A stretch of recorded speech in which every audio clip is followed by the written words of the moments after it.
निश्चित तौर पर हमें कह सकते हैं कि ये जब उनकी सरकार हुआ करती थी, आज जब माननीय मुख्यमंत्री जी पहुंचे तो उन्होंने जाकर वहां पर पीड़ित परिवार को सांत्वना दी। 8.25 लाख रुपए की राशि, और वहां पर गांव के लोगों के आग्रह पर कि घटनाओं की पुनरावृत्ति ना हो तो वहां पर पुलिस चौकी की बात को स्वीकार किया, पीड़ित परिवार को ढाढ़स बधाई, और उन्होंने इस बात को कहा कि कोई भी व्यक्ति जो घटना को अंजाम जिन्होंने दिया है उसको बख्शा नहीं जाएगा।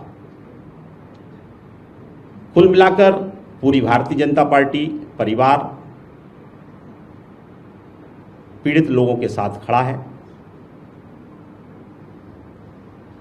लेकिन मैं ये भी उल्लेख करना चाहूंगा कि जब कमलनाथ जी की सरकार 2019 की बात करें या 2020 की बात करें, ये घटनाक्रम यदि 2019 से ही प्रारंभ हुआ है। 2019 में जब अंजना अहरवार जी, जो अभी हम सबके बीच में नहीं है, उसी समय उन्होंने अपराध क्रमांक 27/2019 में उन्होंने रिपोर्ट लिखाई थी, लेकिन उस समय कांग्रेस की सरकार थी, उनकी बात नहीं सुनी गई, आधी अधूरी रिपोर्ट लिखी गई। उन्होंने छेड़छाड़ की भी बात कही थी, लेकिन सामान्य मारपीट का मामला दर्ज कांग्रेस की कमलनाथ जी की सरकार के समय हुआ। यदि उसी समय समुचित कार्रवाई हो जाती तो ये मामला यहां तक नहीं बढ़ता।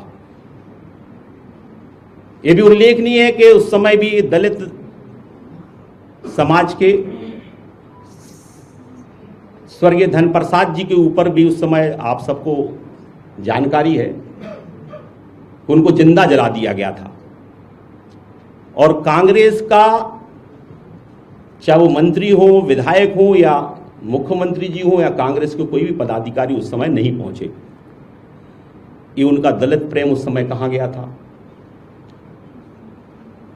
उस समय मैं प्रश्न आज भी खड़ा करना चाहता हूं, उस समय किसी को भी धन प्रसाद की और उनकी परिवार की भावनाओं को उस समय क्यों उस समय याद नहीं आई? कोई व्यक्ति उनके साथ क्यों नहीं खड़ा हुआ?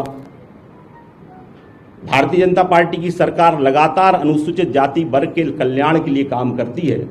यदि हम देखें तो संत रविदास जी का 100 करोड़ का मंदिर, जो हमारे सबके संत रविदास जी पूरे दलित समाज के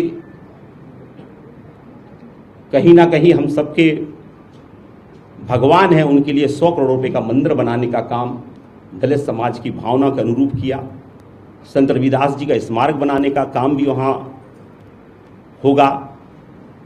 चाहे हम पंचतीर्थ की बात करें, कांग्रेस डॉक्टर अंबेडकर जी का नाम आज़ादी के बाद आज तक लेती रही, लेकिन ना कभी डॉक्टर अंबेडकर जी कहाँ पढ़े हैं, कहाँ संविधान लिखा है, कहाँ उनका जन्म हुआ है, कहाँ उनने शिक्षा ली है, कहाँ उनकी मृत्यु हुई है। इन स्थानों को पंचतीर्थ के रूप में बनाने का काम किया तो भारतीय जनता पार्टी की सरकार ने किया।